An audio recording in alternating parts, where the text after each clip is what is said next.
Welcome back to Gold Derby. I'm Christopher Rosen. I'm so pleased to be joined by Alan Ruck, who played Connor Roy, the actual eldest son on Succession. Alan, I guess just first, like, what were your thoughts on the finale, or I guess like what surprised you about the finale, having now seen it, obviously? Um, I don't know that I was surprised by anything in the story that was told. Um, I was really pleased to see that scene with Kendall and Roman and Siobhan in Barbados, where they were making the meal fit for a king, and just a lighthearted, happy moment that we would get little glimpses of every now and then. Um, but as somebody said, that our show is too cruel to let anything like that last. Uh, I was really happy to see that. Yeah, But I don't know that I was surprised. well, yeah, that the setup, like, yeah, like the most positive moment probably for them before the most tragic moment for the three Yeah, of them. yeah, You have a great. I mean, I feel like you have not, you're not in that scene, but obviously in the virtual dinner party with Logan, I found that just a wonderful moment for Connor and for you. And I was really surprised by that because I guess I did not expect, obviously, Brian to reappear maybe in the finale. And I just yeah. love that scene.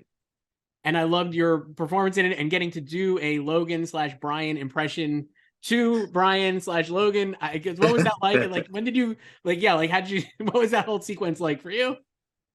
Well, we shot all that stuff on one day. It was my last day and Justine's last day. And Brian had come in. I'm trying to remember what happened, but he lost his eldest sister, who's quite a bit older than him and was kind of the woman who raised him. And I can't remember if he just got news that she had passed away in Scotland or he'd come back. Anyway, that was happening. So he was pensive, he was quiet. But when we started doing that thing, because we recorded all that on an iPhone, and Justine Loop for much of it was the camera operator. Um, so he was quiet, but he's a sweet guy with a good sense of humor. So that was just fun to do. You just had to go for it. And then immediately as soon as that was finished, we moved into the set with you know the sticker perambulation. Oh, wow, that's all the same day. Huh. That we shot that all the same day, yeah. Wow. And then it was a strong emotional thing that even though that he was a tyrant, and some people, like his brother said that he basically made men's hearts hard. He was he didn't have a great deal of compassion for the common man. We were just numbers to him. But even though it's a dysfunctional family, every now and then there's a moment of happiness. Not much, but so I thought that was really a wonderful thing to include on the finale.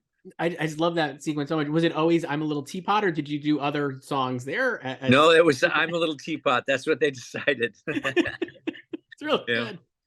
yeah, I was thinking, like, I was, after the finale, obviously I went back to the beginning just to rewatch some of the pilot, honestly, and it's like so much of it kind of connects, I think, the show and the way Jesse Armstrong wrote it and created it's like really flows the whole thing. But I feel like Connor and Logan, their relationship, like, you have the line in episode 3 after in when Logan dies. I think you say, like, he never even liked me. But there are moments like we saw in, like, the dinner party there, and just in general, where you get the sense that Logan maybe told Connor things or had a different kind of relationship than he did with the three the other siblings, right? Like, whether, like, even in yeah. the funeral episode where it's like he knew about the mausoleum, right? Like, it's something that the others did not know about. And I guess, like, this is a great show because we don't get, like, you got, like, we get like breadcrumbs that as a viewer, but I guess for you, like, how did you kind of like piece all that together in the back half of this season to, like, think about Connor's relationship with Logan and like how it was? Like, do you think that he really didn't like him? Like, was that do you think that is like the his real feelings on that, I guess? Well, I think in as much as Logan could love anything or anyone, I think he did love his children. he was just bitterly disappointed in them because uh, Logan had this really rough childhood, you know, sent across the ocean in a ship and afraid of being torpedoed by Nazis, and um, always believing that he brought home the polio that killed his baby sister. And then in the first season, when he swims in Connor's pool in New Mexico, you can see that he's got lashes on his back. So this was a guy who hardened his heart early in his life to survive, you know, to live with the beatings and the guilt and everything. He just made himself not care, and he turned himself into a machine.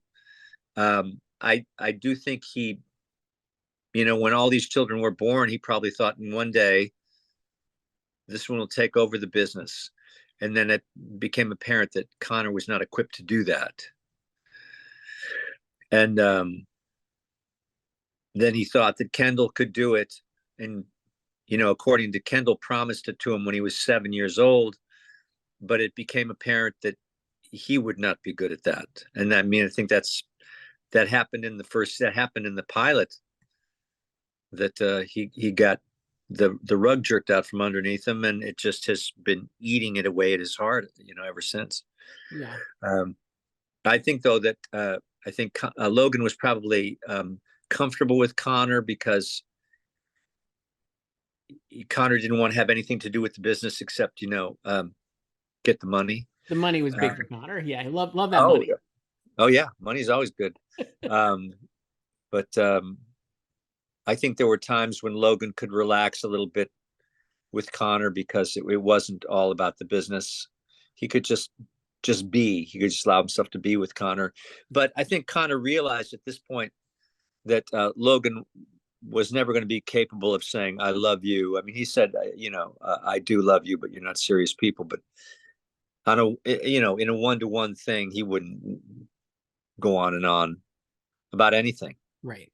You know. You mentioned like how a lot of like from the pilot, like the idea that like Logan in the first episode is like, Kendall, you're not equipped for this, right? So like, and I think a theme that Jesse Armstrong has talked about, and I know Jeremy Strong too, that like the people on the show don't change fundamentally, right? They are kind of who they are, and then like, or in their fun, like at their core. I guess for you then as an actor playing Connor, and I think especially this season there was like a ton of great stuff for you as an actor and Connor, and I felt like this was like a great Connor season, but like with that foundational thing that like the characters don't change, I guess how do you do that as an actor, and how do you think about that, like playing this guy who definitely doesn't change, but you obviously are able to show different facets of him, let's say? Well, I think I think that's true for the characters in this show, that they do not change. They are sort of set in stone, and the whole rest of the family has clocked them that way, has like put them in a particular box. And so um, Connor's the dingbat screw up who will never amount to anything. And even if he ever did, even if he gave his money away to charity or started some program for kids or anything, he could do so many things with all that money. Even if he accomplished something really wonderful like that, Kendall and Roman and Siobhan would still be like, yeah, but you're still a moron. You're still just Connor. Um, and I think we've clocked each other that way. Kenny is, you know, the self-destructive guy who's wrapped too tight, and Roman is the sort of like indecisive, snotty frat boy, and Shiv is just a bitch. I mean, she's just a ball buster, you know. But that's not true. That they're not. That's not all that they are. But I think that's how the family has been like. Well, that's who they are, and that's how they're always going to be. Right. That they don't change, maybe like also because of the way they are not allowed to change, right? Like that's the idea, basically. Well, them being so wrapped up in the idea of running this business, um, there was like the right way and the wrong way and the Logan way, and they were never going to get that right. They were never ever going to get that right, and so I think they've been deluding themselves, uh, and kind of living on borrowed time in this whole thing, because Logan would never let go. So they were just like, they were trying to scheme and scam their way out or their way in. And it just was never going to happen. Right. You mentioned Justine there before, plays Willa. Just a phenomenal. I feel like the Willa Connor relationship this season obviously was like a great. I felt like maybe at times the most stable relationship, certainly on the show, maybe. And then also your interaction with Justine, I just loved. I love that we got to have one last moment with them in the finale, and Roman gets off that line that makes you laugh. It's like the second week itch, I think he says, right, about their relationship. So Yeah. good. But yeah, how did you feel like where they left off? And like, I mean, do you even like, as an act, are you like sitting there like thinking like, oh, like what will happen to these two now that the show is ended? Or are you just kind of like, I'm done with it, it's done, basically? No, I mean, you think about all this stuff, but I don't think that the future is so rosy for any of them. Um, it's apparent that Willa was really counting on Connor going away to Slovenia, and I think he was really counting on her coming with him.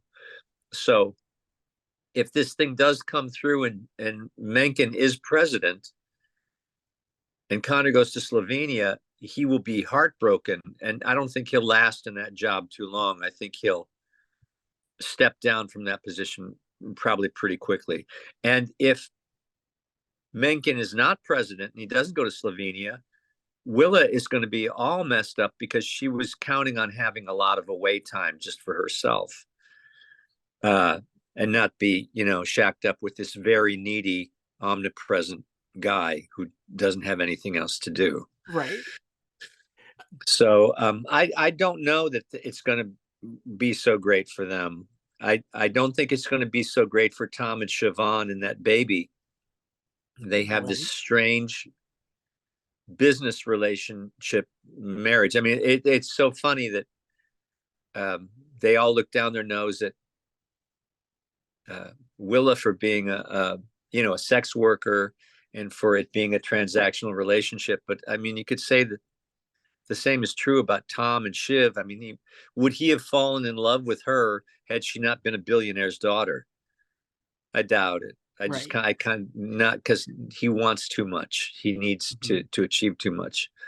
So that was kind of like a perfect thing. Oh, you're in a vulnerable state, and I'm here to be your, knight in shining armor, and your dad is Logan Roy. Well, that was perfect for him. And there's a line in the first season where Logan says to Shiv, "You're marrying a man who's miles beneath you. I think because you're afraid of being betrayed." And she's got some big issues. Like, she doesn't want to belong to any club that would have her as a member. So it's like, oh, you're going to be my husband? Well, I'm still going to fuck all these other guys because I can. Right. And you'll put up with it. And it's, who I am. She can't stick with anything. She can't ever allow herself to be vulnerable. Right. She has never put herself in that position. I think it was, which episode was it? Was it 8, where she's supposed to call Nate? Yes. And she's just talking to like an answering machine or whatever. And then Kendall calls Nate and was like, oh, that call never happened. When we see her in that sequence being so scared and caught, we've never seen that from her before, because she just doesn't allow it to happen. It sounds, I mean, you're on the show, so I'd imagine yes. But are you all like? You sound like you're a fan of the show too. Just do you watch? Like, how do you? Are you like what? Like, do you watch it did you watch it like on Sundays, or I mean, like, how did you like experience it? Yeah, that's what I chose to do. I truthfully, I don't like to watch myself because I've been looking at this face for a long time, and if I'm in a show, sometimes it breaks my suspension of disbelief. Sure. I'm like, oh, this is great. Oh no, there's me. But this show is so good and so beautifully written and produced, and the acting is so great that I did watch it every week. And what was the other part of the question? No, just that. I mean, like, yeah, like that's how you kind of experience it. I mean, I would Yeah. say like for me, as I'm not staring at, I know you obviously for like you're obviously done a lot of very recognizable shows and movies, but I would say like I think you're amazing on this, and your performance this season was like a real highlight. Did you feel like, not that you hadn't gotten great stuff in the earlier seasons, but I felt like there was more to it this season, obviously because of Connor's arc with like the election, and you have the great concession speech that is just a howler moment, like incredibly funny, and just like obviously the wedding and all these different things. I mean, did you feel like this was like yeah, did you feel like, I don't know, like that this was the material had like leveled up the season for you as an actor? I definitely got more to do. There's actually a point in the second season when I had very, very little to do. And they had too many other stories to tell. And it was a couple of 3 episodes that I had basically nothing to do. And so I actually wrote to Jesse Armstrong and Mark Mylod, and I said, what do you think about killing me off? And they were very, and I'm so grateful that they said this. They said, no, we need you. And things are the way they are right now, but you will get more to do. Because I was like, oh, I'm on the best show on television, except I don't do anything, and that has a funny spot to be.